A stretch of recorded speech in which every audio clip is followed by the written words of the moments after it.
भगवान कौन होते हैं? भगवान वो होते हैं जो भाग्य बनाते हैं, देवता वो होते हैं जो देते हैं।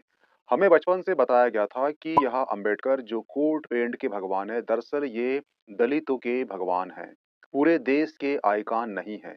इसलिए अगर हमारे देश के गृह मंत्री इस बात से परेशान हैं कि क्यों चारों तरफ अंबेडकर, अंबेडकर सुनाई दे रहा है, क्यों अंबेडकर पूरे भारत देश के आइकॉन बन रहे हैं, तो बहुत मुश्किल नहीं है इसे समझना, पर वह समझ ले तो अच्छा है। अंबेडकर पूरे भारत के हैं। अंबेडकर तमाम वंचितों के हैं। अंबेडकर दरअसल बराबरी के हक के हैं।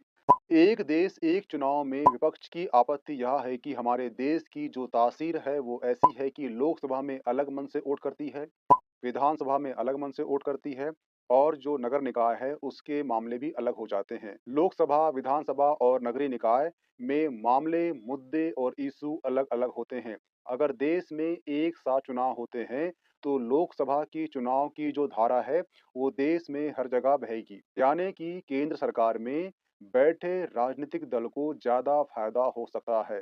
यही वजह है कि विपक्ष ने चिंता जाहिर की है कि एक देश एक चुनाव की नीति के कारण छोटे और जो क्षेत्रीय दल हैं ये समाप्त हो जाएँगे।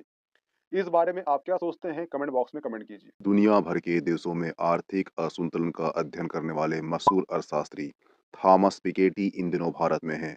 उनका कहना है कि भारत में दक्षिण अफ्रीका के बाद गरीबी अमीरी के बीच खाई सबसे ज्यादा बड़ी है।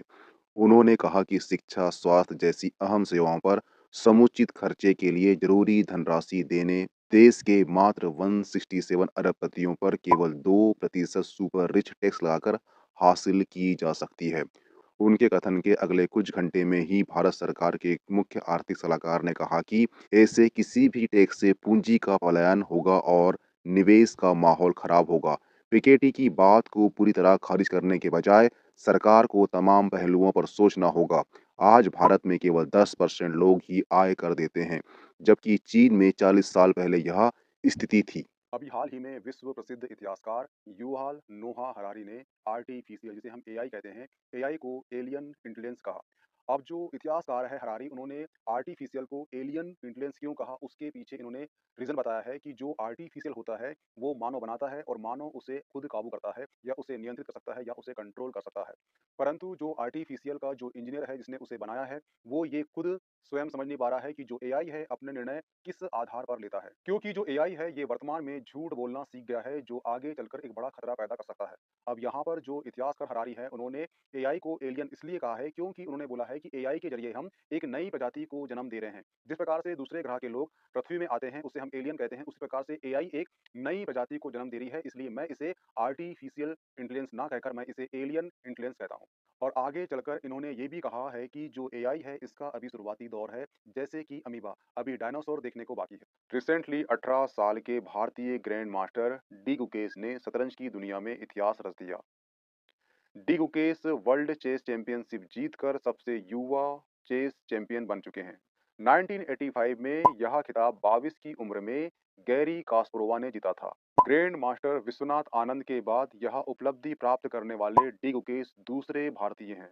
विश्वनाथ आनंद 31 की उम्र में वर्ल्ड चेस चैंपियन बने थे। इस जीत पर हमारे पीएम मोदी ने कहा कि यह जीत शतरंज की दुनिया में भारत की महाशक्ति बनने का प्रमाण है।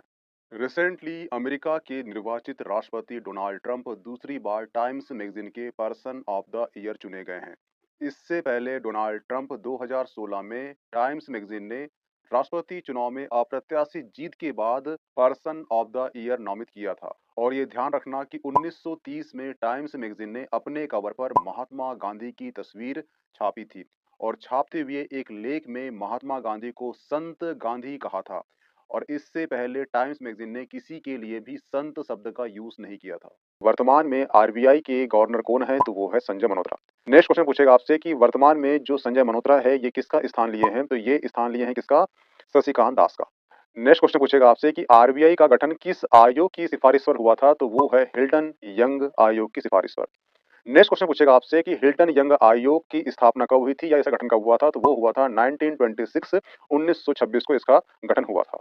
जो आरबीआई है इसकी स्थापना कब हुई है? तो ध्यान रखना, इसकी डेट वाइज याद रखना, 1 अप्रैल 1935 1 अप्रैल 1935 को आरबीआई का गठन किया गया। इसका जो पहले हेडक्वार्टर था वो कोलकाता था, परंतु 1937 में इसे मुंबई शिफ्ट कर दिया गया और वर्तमान में इसका जो हेडक्वार्टर है आरबीआई का कहाँ पर है, ये मुंबई में है। नेक्स्ट क्वेश्चन पूछेगा आपसे कि आरबीआई का जो राष्ट्रीयकरण है ये कब किया गया है, तो ये किया गया है 1949 यानी कि 1949 को आरबीआई का राष्ट्रीयकरण कर दिया गया है। हुआ क्लियर?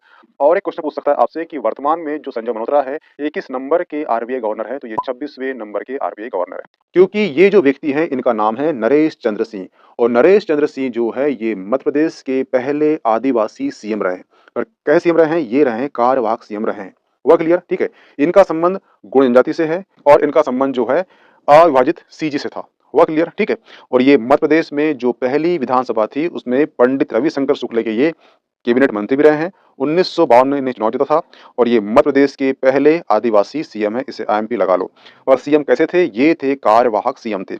नरेश चंद्र जो है ये दूसरी बार, तीसरी बार और चौथी विधानसभा में ये क्या रहे हैं? सदस्य रहे हैं। ये ध्यान रखना। हुआ क्लियर? यहाँ के सारे फैक्ट आपके इंपॉर्टेंट हैं क्योंकि क्वेश्चन आपको यहाँ से एक क्वेश्चन बनने की संभावना पूरी है कि मध्य प्रदेश के पहले आदिवासी सीएम का नाम बताइए, तो वो है नरेश चंद्र। और जहां तक ये सीएम 13 दिन रहे थे बस। क्यों? क्योंकि ये क्या थे? कार्यवाहक सीएम थे। हुआ क्लियर? जैसा कि आप सभी जानते हैं कि सीरिया में बशर अल असद को अपनी सरकार छोड़कर रसिया भागना पड़ा क्योंकि वहां पर नए लोगों ने पावर संभाल चुके हैं।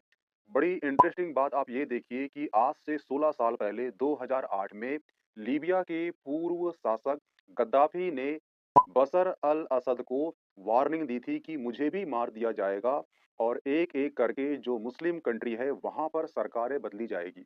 इसलिए हम सबको मिलकर साथ काम करना होगा। और जब ये स्टेटमेंट गद्दाफी ने 2008 में दी तो बशर अल असद ने हंसना स्टार्ट कर दिया था।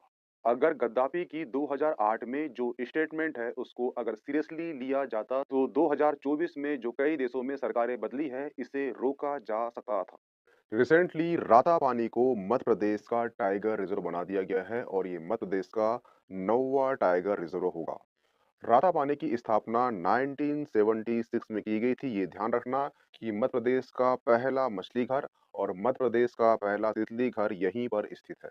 रिसेंटली ट्रंप जो बाइडेन की अक्षय ऊर्जा और इलेक्ट्रॉनिक्स वाहन योजना पर तीखी टिप्पणी करते हुए ये कहा कि ये उद्योग को खत्म कर देंगे और जॉब को खा जाएंगे। ऐसा लग रहा है कि ट्रंप अतीत में लौटना चाहते हैं और ये विचार को खारिज करना चाहते हैं कि दुनिया अभी आपदा के मुहाने पर खड़ी है।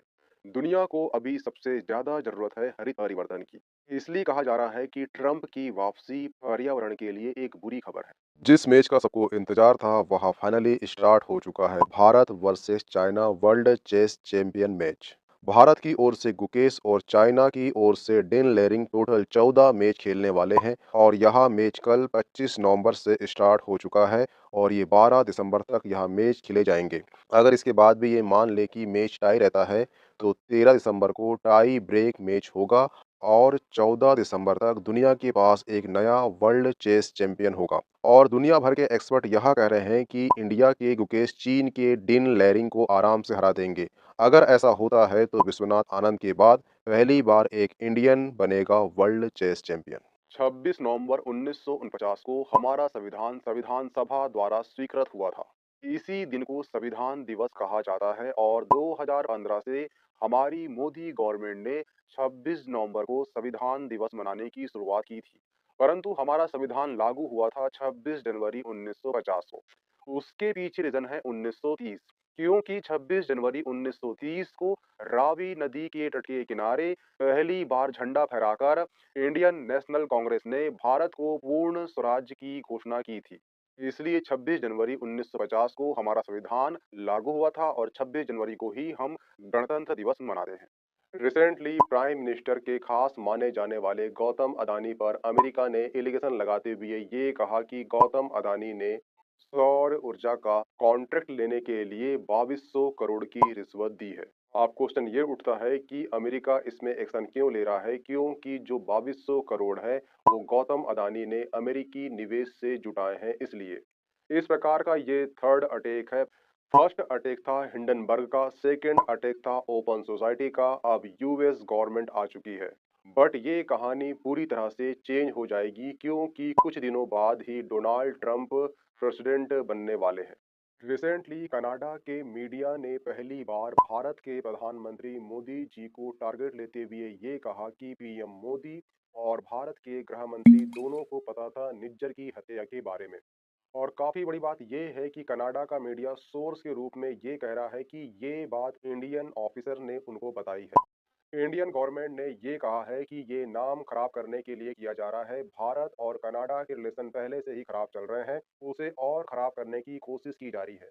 और आप देखिए कि कनाडा में हाल ही में इलेक्शन अक्टूबर 225 को शुरू होने वाले हैं। उससे पहले G7 को होस्ट करने वाला है कनाडा। रिसेंटली हरियाणा राज्य देश का पहला ऐसा राज्य बन गया है जिसने एसटी एससी की जो जनजाति के लिए जो आरक्षण दिया जाता है उसमें उप वर्गीकरण करना शुरू कर दिया है। हाल ही में सुप्रीम कोर्ट ने राज्यों से कहा था कि वो अपने यहाँ एसटी एससी की जो जातियां हैं उसका उप वर्गीकरण करे और उनमें देखे कि कौन सी जनजाति की जो जातियां हैं वो अति पिछड़ी है या फिर उन्हें अब तक आरक्षण का लाभ नहीं मिला है, उनके लिए कुछ सीटें आरक्षित करे। एक्चुअली जो हरियाणा राज्य है वहां पर एसटी एससी जो जातियां हैं उनके लिए 20% आरक्षण है। उनमें से हरियाणा राज्य ने 10% जो आरक्षण है वो नॉर्मल एसटी एससी की जातियों के लिए आरक्षित कर दिया है। लेकिन जो 10% आरक्षण है वो उन एसटी एससी की जातियों के लिए आरक्षित कर दिया है जो अब तक आरक्षण का लाभ नहीं ली है या फिर जो एसटी एससी की जातियां हैं जो बहुत ही वंचित है उनके लिए 10% आरक्षण आरक्षित कर दिया है हरियाणा राज्य ने। ये जो इमेज दिख रही है ये इमेज है वरिष्ठ आईएएस अधिकारी के संजय मूर्ति की। इन्हें अभी हाल ही में भारत का नया नियंत्रण महालेखा परीक्षक यानी कि केग बनाया गया है। आपको मालूम होना चाहिए कि केग एक स्वतंत्र और संवैधानिक निकाय है जिसका उल्लेख भारतीय संविधान में भाग 5 अनुच्छेद 148 से 151 के मध्य हुआ है।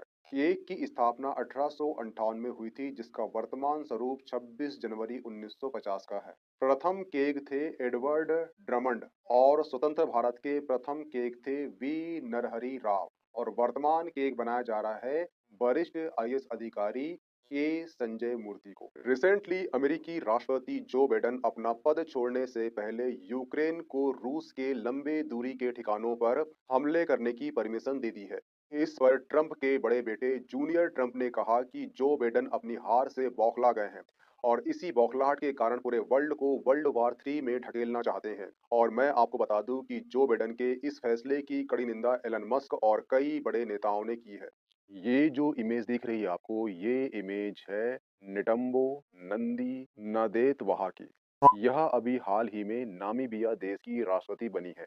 खास बात ये है कि ये नामीबिया देश की पहली महिला राष्ट्रपति है और नामीबिया देश भारत के लिए कितना इम्पोर्टेंट रखा है ये आपको मालूम होना चाहिए क्योंकि 17 सितंबर 2022 को मोदी जी के बर्थडे के दिन नामीबिया देश से ही मध्य प्रदेश के कोनू नेशनल पार्क में 4 चीते लाए गए थे, इसलिए ये जो करंट है आपके लिए महत्वपूर्ण हो जाता है। रिसेंटली 9 देशों के समूह ब्रिक्स को डोनाल्ड ट्रंप ने धमकी दी है कि अगर वे डॉलर की जगह अपनी मुद्रा में व्यापार करेंगे तो उनके माल के अमेरिका में निर्यात पर 100% का टैक्स लगा दिया जाएगा। और अमेरिका ये धमकी इसलिए दिया है क्योंकि अमेरिका चिंतित है जब से दुनिया के देश डॉलर का विकल्प तलाश रहे हैं, क्योंकि पिछले 24 वर्षों के आंकड़े ये बताते हैं कि दुनिया में विदेशी मुद्रा भंडार में डॉलर की जो भूमिका है वो पहले 71% से घटकर कितनी हो चुकी है 59 हो चुकी है और जो यूरो मुद्रा है उसकी भूमिका